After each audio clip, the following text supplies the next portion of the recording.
Welcome to my YouTube channel. Today we're going to be talking about some camping gear. This sleeping bag, the Thermarest Questar sleeping bag, rated 32 Fahrenheit 0 Celsius, the Klymit insulated V, and the Klymit Pillow X. I'm reviewing it into 3 different sections, so you'll be able to see each review separately. I went from camping once every few years to camping a few times this year, and it ends up I quite like it, and it's a lot more fun when you have the right equipment. Camping is not something I really did very much growing up, and some people do it like several times a year. That only happened to me this year with the pandemic. It was time that I upgraded my equipment because I had things from childhood. Didn't know anything about camping equipment really before I went into it. And as one may suspect, it is a very technical thing. So we're gonna go all into all of the nooks and the crannies, the features, are they good, what should you get, is this a good product for you? While you're here, you might as well like, comment, share, subscribe if you haven't already, hit the bell notification, drop a comment, let me know how you like these products. If you have any questions, let's get started. This is gonna be the review for the Thermarest Questar series, 32 Fahrenheit 0 degrees Celsius. It is the warmest bag in the Questar series, as in it's not rated as cold of a temperature. The 32 Fahrenheit 0 Celsius, by the way, is the limit rating. It's not really the comfort rating. The comfort rating is 41 Fahrenheit 5 Celsius, and that's pretty much the temperature that I was sleeping in. It dropped to about 5-6, I think, degrees Celsius at night. I think it would have been fine in the 0 degrees Celsius, but I would have had to layer up a bit more or put a fleece liner inside. And I generally get cold quite easily as well. So if you're somebody that runs warm, maybe the 0 degrees Celsius would work for you. It comes in 3 sizes, the small, the medium, the large. You can go on the website to see what size you'll fit. I went with the small, and you want to get one that will fit your size and be comfortable enough. You don't want anything that's too big just because, like any jacket in the winter or anything that you're trying to keep warm. You need a little bit of space in there, but if you have too much space, well, you're defeating the purpose. You're just gonna get a lot of cold air in there, and that's not what you want when you're camping in the cold. And I was camping in the fall. Warmth was very important for me. In terms of the pricing, it varies by size. So one of the benefits of being a smaller size of the human scale, on top of buying sometimes kids' clothes for cheaper, is that I actually paid less for this sleeping bag. The small size runs for $220 US and about $290 Canadian. The medium is $240 US, $315 Canadian. And the large is $260 US, $340 Canadian. This is a very great lightweight backpacking sleeping bag. And wow, you're saying this is really big. This is the storage bag. It comes with a compression pack inside to get that thing itty bitty witty. But when you're storing it long term, you don't want to squish all the duvet and permanently damage all of that, and then your feathers are just ruined forever. And when your feathers are all squished, well, you're not going to get that warmth because you want the warmth, you want them to move around, you want the fluff. The fluff keeps you warm. You have the small, which is 1 pound and 11 ounces, 764 grams. It fits up to 5'6", 168 centimeters. And you can see the weights and the sizes for the other bags as displayed on the screen. I paired this with my Klymit V insulated sleeping pad, which is rated at 4.4, which is really good for cold weather. So combined, I was quite nice and toasty with just some sweatpants and a sweater. This sleeping bag is what they call a mummy sleeping bag, which means it's got the hood on it, so it can keep your head warm. What's interesting as well with this sleeping bag is, unlike a lot of other sleeping bags, the center of it was a little bit on the wider side. So you can actually sleep very comfortably in multiple positions. Here is the sleeping bag.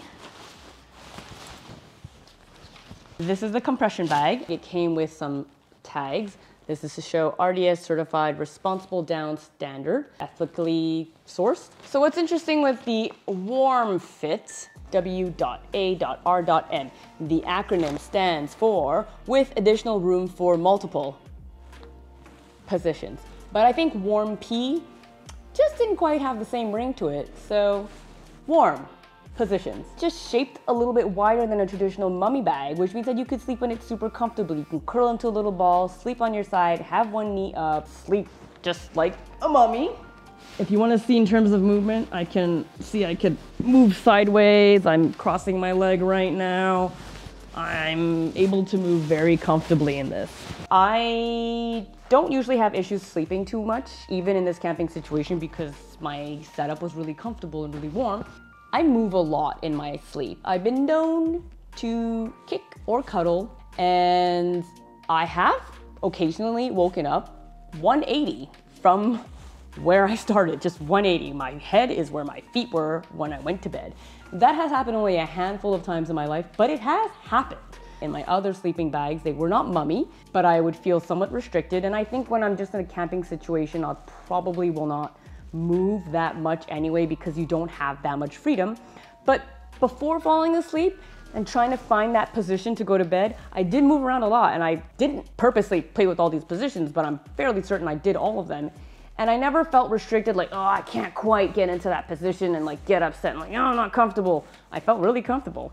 I was rather happy. Considering that I was camping, I didn't feel like I was sacrificing very much. And that's a big plus. Let's move on to the features of this bag. On the toe, you'll have a little Thermarest logo tag, and it does give you the model Questar and 32 Fahrenheit 0 Celsius in case you forget. That's really good. It doesn't look like that's gonna rub off easily because it's sewn in to the tag. At the top here, you also have the logo once again and the rating, although this, with time, I assume that this will rub off. So it's good that you have it on the bottom so that you won't lose that. This is in the balsam fir, although I don't think it comes in any other color anyway. Inside of it, it has 650 fill Nikwax hydrophobic down, which is, as we saw earlier, RDS approved, which is properly sourced and ethically sourced. Because it has this coating on it, it absorbs 90% less water and dries 3 times faster without using any dangerous PFCs. Because once you start doing research on sleeping bags, you'll notice that some of the cheaper sleeping bags are gonna have synthetic down. But the positive of the synthetic is that it dries quicker in case it gets wet or in case you're humid or you need it to dry quickly, especially in a backpack situation. Is cheaper, that's the positive, but it doesn't keep you as warm. You're using chemicals. In this case, with this fill, you're getting the best of all worlds. You're getting ethically sourced, humanely treated down. You're getting it treated so that it can dry faster. It's super lightweight and it's warm. So it's really the best hybrid. It will cost you a little bit more than a synthetic. If you're gonna keep this product for a long time, and you want to value it and you want to get good quality, which is what I did. I just increased my budget a little bit, which is what ends up happening with everything I have to buy. But then I end up keeping it for so long and appreciating it so much more. It's worth it. It is worth that little price instead of, you know, dipping my toes in it and being like, oh no, you know what? Maybe I wanted to get something a little bit better. And it's like, well, now I got to buy another one. I got to sell this one. And it's just so much more work. Whereas now I just upgraded a bit and I got something fantastic that will last me longer and that I'll be happy with. Let's open the zipper here at the toe. It's a little bit hard to tell, but there's this little opening right here for your toes. That is the Toasis, but it's basically a toe warmer. And when the sleeping bag is closed, well, your feet are in there. It's a separator where you could put your foot in, and it's basically just reducing the size so it's a bit warmer. Instead of making it super tight and super compressed in there, you still have this big piece, but you're actually just putting your foot on the bottom half of it. It also has a lifetime warranty, which is really great. It also have box baffled construction. It uses mesh walls to maximize loft and minimize cold spots. There's zone insulation, so it says it maximizes the warmth and saves weight by intentionally placing down where you need it most. The bottom is not as puffy as the top because that's not where you're gonna keep warm, because you're gonna be compressing this down anyway, and it's not gonna keep you warm, which is why you want the insulated pad. You'd just be wasting the down and wasting your warmth and wasting the weight. This interesting little puffy thing in here, it is a heat trapping draft collar.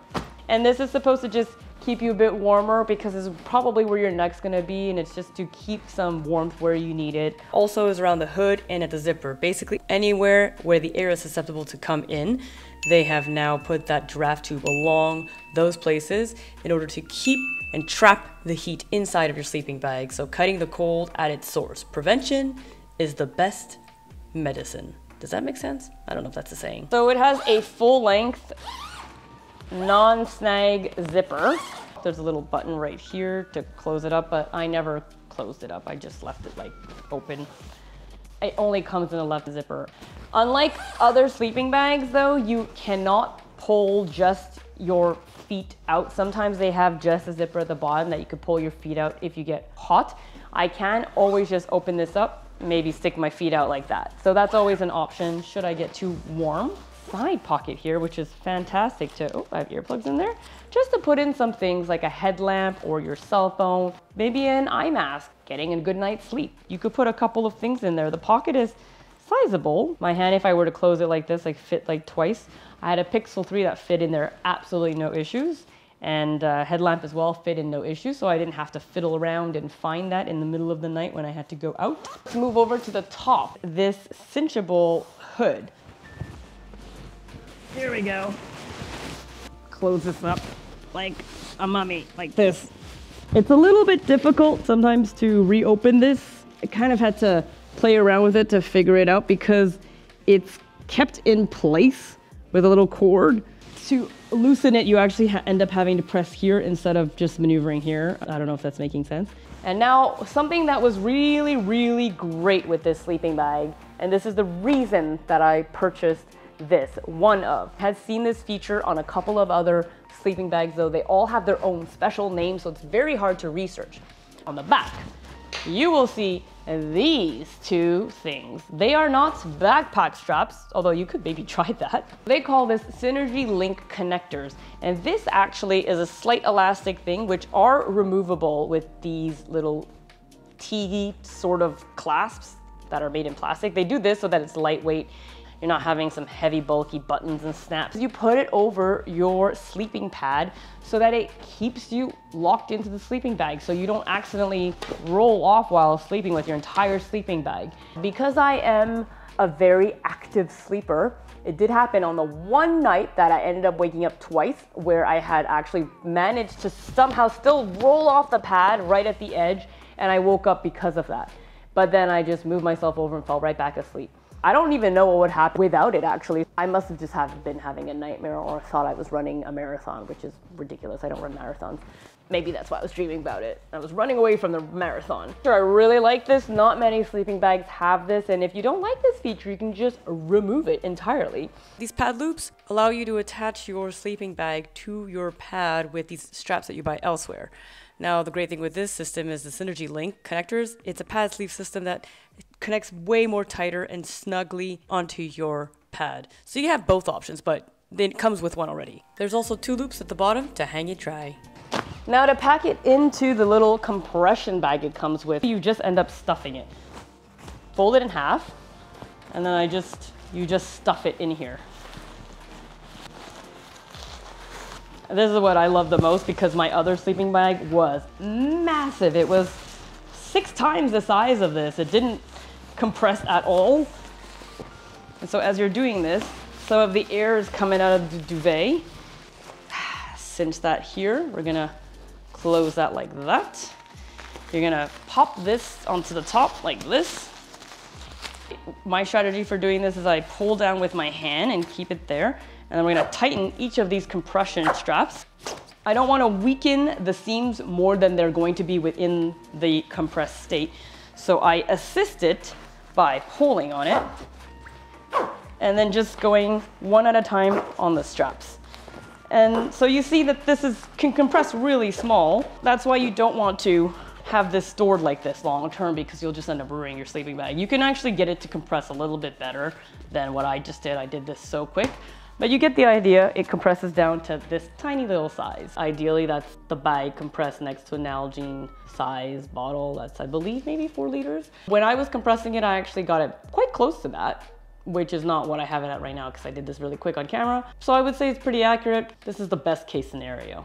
Well, I hope that this review helped you. Please like, share, comment, subscribe, leave a comment. Let me know what your thoughts are on this sleeping bag. Do you have it? Are you considering it? What other sleeping bag do you have? What's your favorite feature on this? Just drop a comment. Anything that you feel like saying that's relevant to the product. And I'll see you in the next video. Bye.